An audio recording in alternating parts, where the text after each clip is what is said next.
Et on était un peu seuls, puis finalement on a découvert ce label et on s'est dit allez, on y va.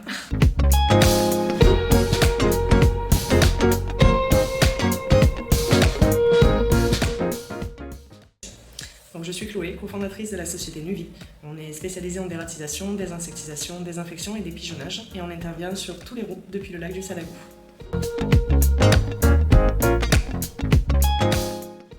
Alors c'est une démarche qu'on avait déjà lancée et obtenue sous la micro-entreprise qui était sur un autre type d'activité. Et on a dit on intervient directement sur l'équilibre de la biodiversité et sur la santé des personnes. Donc il faut qu'on renouvelle cette labellisation éco-défi sur la société Nuvi.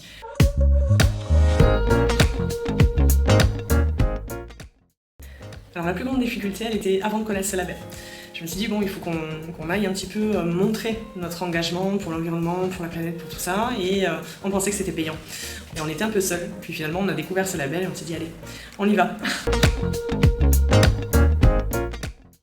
Alors la plus belle réussite suite à cet éco-défi, j'en ai deux, évidemment, mais d'avoir contribué à faire venir ce label sur le territoire clermontais, qui est un territoire où on a énormément d'artisans, qui ne sont pas forcément tous dans ces pratiques responsables, etc. Donc ça c'est vraiment une réussite énorme pour nous.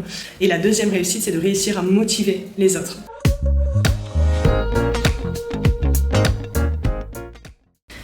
On ne va pas attendre la semaine européenne de réduction des déchets pour réduire nos déchets. Il y a plein d'actions qu'on peut faire, il y a plein de choses qu'on peut mettre en place. Il y a beaucoup de circuits de revalorisation aujourd'hui et c'est important de prendre en considération en tant qu'artisan mais aussi en tant que personne. À défaut de faire le tri c'est mieux, mais au moins croiser une poubelle et mettre ça dans une poubelle pour qu'après ce soit réintégré dans un circuit digne de ce nom.